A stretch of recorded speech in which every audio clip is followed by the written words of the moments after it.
Bien, hoy día estamos con Marianela Castiglia, que es abogada y empresaria, y con Christopher Cuenca, que es abogado y docente. Queríamos hoy un tema principal y actual en la sociedad en la que vivimos, que ha generado muchas controversias. Para usted, ¿cuál punto principal o importante trata la ley Bases? Bien, buenas tardes. Un placer estar acá con ustedes. En primer lugar, la ley de bases es una ley muy amplia que contempla un montón de situaciones, un montón de instituciones jurídicas y que produce una modificación bastante grande en lo que era la legislación actual argentina. Contempla situaciones tales como desde declarar una emergencia hasta meterse en el régimen laboral, meterse en el régimen empresarial, la promoción de industrias como por ejemplo el RIGI. Es muy amplia, es una ley totalmente heterogénea que contempla un montón de situaciones. En mi punto de vista, cuáles serían lo más importante que trata la ley es el tema de la emergencia, el tema de la delegación de facultades extraordinarias al presidente, algo que no se menciona mucho, pero es la modificación a la ley de procedimiento administrativo nacional. Es decir, una ley bastante vieja que esa es una modificación que se introduce y no muchos la están nombrando. Bueno, el tema de la modificación al régimen laboral y el tema de diversas modificaciones con lo que son los hidrocarburos, el régimen de energía y lo que es el régimen del RIGI. O sea, eso es para mí a grandes rasgos lo que trata la legislación y es bastante importante. Bien. Desde mi punto de vista, si bien coincido acá con el doctor, porque justamente todas esas modificaciones son importantes, también hay una modificación muy importante que es la del empleo público, del empleado público. ¿Por qué? Porque se han comenzado a limitar muchos de los derechos de los empleados públicos que antes habían logrado ganar. También otra de las modificaciones que también trae aparejado la ley base fue la ley impositiva, que también que surge con posterioridad, pero que también trajo modificaciones. Dentro de eso, la parte de la modificación a los bienes personales, al impuesto a las ganancias. Otra de las cosas muy importantes que trata la ley base es justamente la posibilidad de privatizar varias empresas que pertenecen al Estado. Más allá de las modificaciones que ya el doctor ya mencionó. Bien. ¿Y usted considera que esas privatizaciones, como por ejemplo de las empresas aerolíneas argentinas, vienen a favor o tienen algún tipo de regresión o algo en contra que pueda perjudicar a los argentinos? Mira, primero y principal, yo considero que hay muchas empresas y que ya lo venimos viendo, y cuando nosotros estudiamos desde que se originó una empresa, y si vamos a la ley, a la empresa de aerolíneas argentinas que se originó en el año 50 con Perón y que después terminó privatizada en la época del 90 y después nuevamente se volvió a estatizar, podemos llegar a decir que podemos ver que las empresas en manos de nuestro Estado, 100% en manos de nuestro Estado, no funcionan. Sirven simplemente para captar votos, para tener un montón de personal. Es más, podemos ver dentro de la planta de Aerolíneas Argentinas cómo aumentó desde el año 2012, cuando se volvió a estatizar, un 50% la cantidad de empleados. Entonces, si esas empresas no dan ganancia, no es que un tercero tiene la capacidad de ver que las empresas den ganancia. Las empresas del Estado también tienen que dar ganancia, porque si dan deuda, ¿por qué yo, que soy ciudadana, que pago mis impuestos, y por ejemplo que yo no ande en aviones, ¿por qué tengo que subsidiar con mis ingresos una empresa que simplemente beneficia, podríamos llegar a decir, en el caso de Aerolíneas Argentinas, la empresa más, una clase social más elevada, clase media o alta, que van a ser los que viajan? Pero a ver, si vos me decís una persona o un ciudadano común, va a preferir que a lo mejor le subsidie o que tengas empresas en la parte de colectivos, de transporte público de pasajeros para un mejor beneficio. Por lo cual, yo estoy a favor de las privatizaciones. Considero que hay que privatizar, considero que las empresas en poder del Estado no funcionan. Tampoco hay que llevárselas o entregárselas el 100% a un tercero. Creo que tiene que el Estado quedarse con una parte de las empresas. Bien, y una pregunta general para los dos. ¿Qué puntos a favor o en contra encuentran ustedes en la ley de bases? Bien, si puedo retomar algo del tema de las privatizaciones. Por favor. Si bien comparto lo que dice la doctora, yo tengo ciertas reticencias con el tema de lo que son privatizaciones por el servicio y el rol que debe cumplir el Estado. Es decir, esas empresas o el servicio que tiene el Estado, sobre todo con lo que es Aerolíneas Argentinas, es llevar vuelos a determinadas circunstancias o determinados lugares del país. Tengamos en cuenta que Argentina es muy amplio, en las cuales que si se lo damos a un tercero, por ahí no sería rentable económicamente, pero sí necesita esos lugares que llegue un vuelo, por ejemplo, y eso un tercero que sí, o un privado en el cual no sabemos si se va a manejar por el tema de la rentabilidad económica, va a llevar ese vuelo o no, que es distinto a que lo haga el Estado. Obviamente las empresas del Estado generalmente son deficitarias, pero no es la función del Estado ganar dinero con esas empresas, sino para mí es brindar un servicio de que se llegue a esos lugares, por ejemplo teniendo en cuenta el caso de Aerolíneas Argentinas. Obviamente, como estaba funcionando, está mal, no funciona y es totalmente deficitario.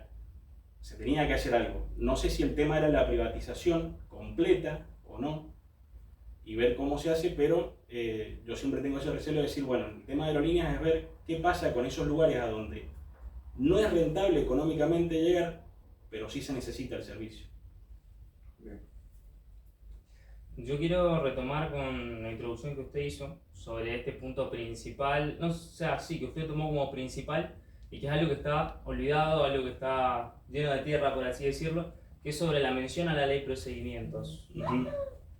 Bien, la ley de procedimiento administrativo que nosotros teníamos a nivel nacional, porque también tenemos una ley de procedimiento administrativo acá en Mendoza que se reformó hace poco, relativamente poco, pero a nivel nacional tenemos una ley que era desde 1970. Es decir, que contemplaba un sistema de Estado y un régimen de Estado totalmente anacrónico con lo que es el Estado actual. Es decir, estamos en una sociedad después del 2000 con un montón de tecnologías, con un montón de herramientas que esa ley no contemplaba y con un montón de avances en materia de legislación administrativa, un montón de principios que si bien se aplicaban, no estaban legislados. Es decir, a la hora de que nosotros teníamos para invocar algún derecho o algún hecho ante la administración, no teníamos ese respaldo legal.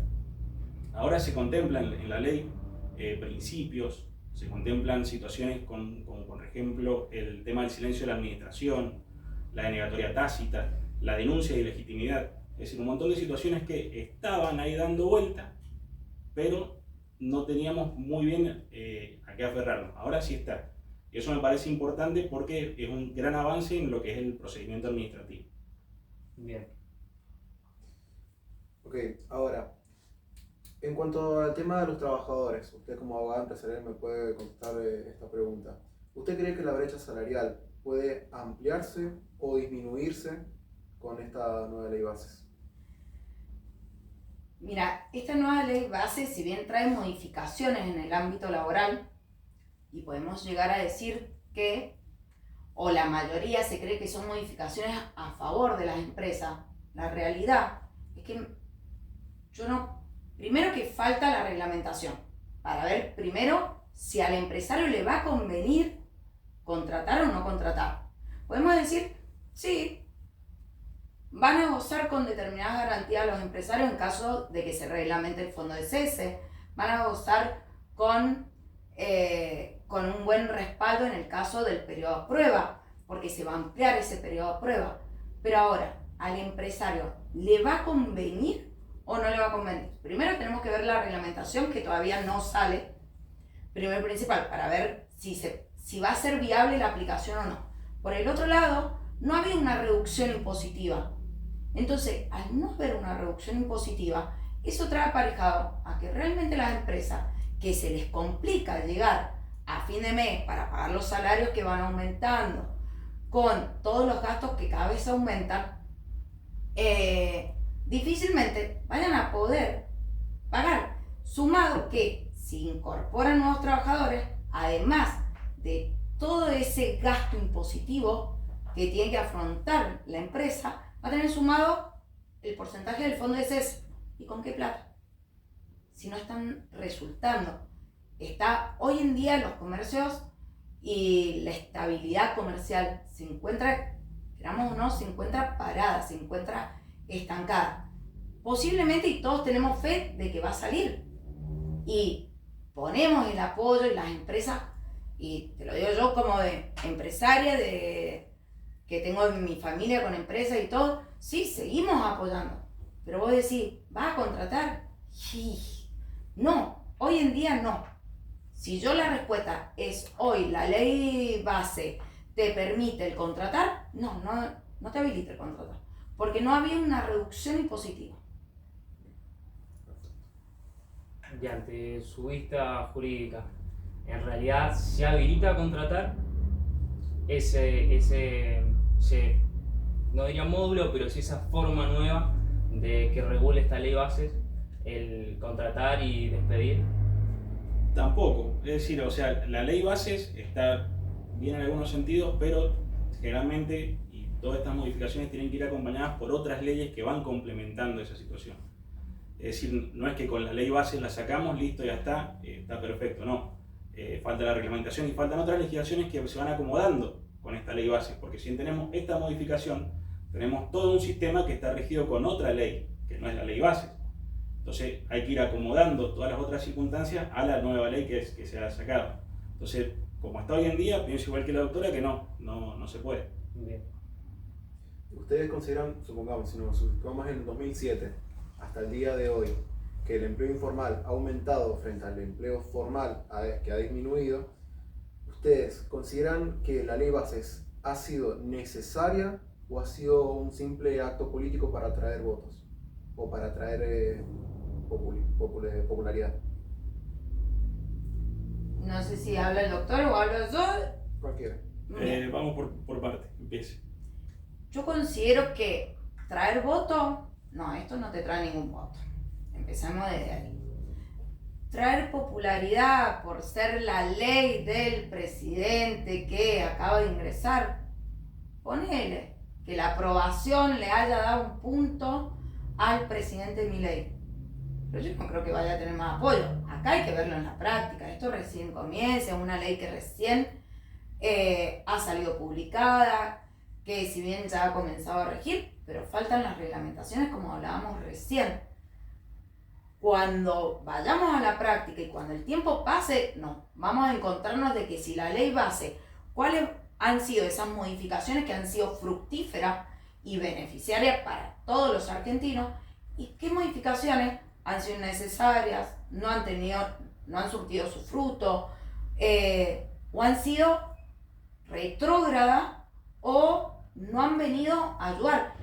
No podemos olvidar de que muchas de las modificaciones de la ley base, son modificaciones que los mismos ciudadanía y que la mayoría de la ciudadanía venía pidiendo. Y también hay muchas modificaciones que están dentro de la ley base que ya en la práctica ya se venían dando. Entonces, es más, ley de base me parece un nombre bastante extremo, pero bueno, se lo dejo al creador que le colocó el nombre. Sí, es bastante pretencioso porque simula lo que hizo Alberdi con las bases y puntos de partida de la Constitución. Yo creo que en primer lugar sí es un acto político, es decir, todas esas legislaciones, todas esas leyes son actos políticos. Dworkin decía en el libro una cuestión de principio, hasta los jueces hacen actos políticos a la hora de dictar sentencias, entonces más lo van a hacer los legisladores. En ese sentido. Con respecto al tema de la registración del trabajo informal o no, si lo va a fomentar o no, sinceramente no lo sé, porque si bien hay flexibilización y hay facilidades para que los empleadores registren ahora esas relaciones informales, tiene un límite, es decir, que se va a contar con un máximo hasta 5 años y con un límite que es el salario mínimo vital y móvil. Es decir, la persona puede estar trabajando 20 años en informalidad, pero solamente le van a contar 5. y con un sueldo totalmente altísimo, pero solamente le van a contar hasta el salario mínimo vital y móvil. Yo no sé eso, cuando el trabajador vaya a pedir eso, o lo quiera hacer el empleador, si le va a convenir o no. Ahí no, en el caso en particular no lo sé. Sí, con respecto a la regularización hay un gran vacío, que si bien permite que esta ley base, que se regularicen los trabajadores, el problema es que, a ver, eliminar la informalidad, no creo que la vaya a eliminar. ¿Por qué? Porque sigue estando el problema de la carga impositiva que tenemos. Entonces, eliminar, no. Creo que sí puede llegar a ayudar un poco el tema del trabajador independiente con los colaboradores, que puede llegar a tener hasta 3, que esto es sí una gran modificación, pero necesitamos la reglamentación para ver de qué forma y cómo se va a implementar todo eso. Muy bien. Yo tenía una última pregunta. En cuanto, de vuelta a la ley bases, ambos, ¿consideran que la ley bases es regresiva en cuanto a los derechos laborales de las mujeres? Mira, desde mi punto de vista, yo considero que no es regresiva para los derechos contra las mujeres. Ahora, sí considero que sí hay un retroceso en la parte de cuando habla del despido discriminatorio. Si bien no es específicamente en contra de la mujer, porque no considero que venga a retroceder los derechos que las mujeres han adquirido a nivel laboral, sino que pero sí con respecto a la parte de un despido discriminatorio o cuando el trabajador sufre discriminación dentro. Pero por un hecho de que enumera que los actos que son discriminatorios los enumera de forma taxativa la ley. Y eso es muy subjetivo, y que si bien lo deja al arbitrio del juez y coloca toda la carga probatoria, el 100% de la carga probatoria a cargo del trabajador, que justamente en un ámbito en donde la relación, la parte superior es el empleador, y a su vez quien efectúa los actos discriminatorios se supone que va a ser el trabajador, va a ser el empleador, y quien lo sufra es el trabajador, difícilmente va a ser en un ámbito cerrado. Entonces va a ser muy difícil para el trabajador poder demostrar eso, para poder obtener o podérselo castigar al empleador que efectúa esos tipos de actos con una indemnización más gravosa. Perfecto. Sí, concuerdo. O sea, a grandes rasgos no me parece que sea totalmente regresivo. Comparto el criterio de la doctora y sí celebro o veo con especial atención el tema de las palabras que utiliza la ley, porque dice, sobre todo en lo que es el tema de la provisión del trabajo de la mujer, porque habla de mujer y persona gestante. Es decir, se tiene en cuenta otras situaciones en las cuales no necesariamente una mujer está en ese periodo de gestación. Es decir, ahí también amplía ese término, no es que lo cierra solamente a la mujer, sino que habla de mujer y persona gestante, que es la que se puede tomar esos días de licencia, que ahora lo flexibiliza un poco más porque si bien tienen que ser 90 días, puede ella decidir, puede la persona decidir si esos 45 antes y 45 posteriores, los 45 antes puede trasladarlo para el día para después de que nazca el bebé, pero no puede dejarse en menos de 10 días. Esa es la única limitación que establece. Perfecto. Bueno, damos por concluido el podcast. Ha sido un enorme placer para mí escucharlos a ambos. La verdad es increíble el conocimiento que tienen ustedes sobre la ley base y sobre todo cómo pueden ampliar el formato de este podcast. Así que desde ya muchísimas gracias y damos por finalizado el podcast de Jurispod en nuestro segundo episodio.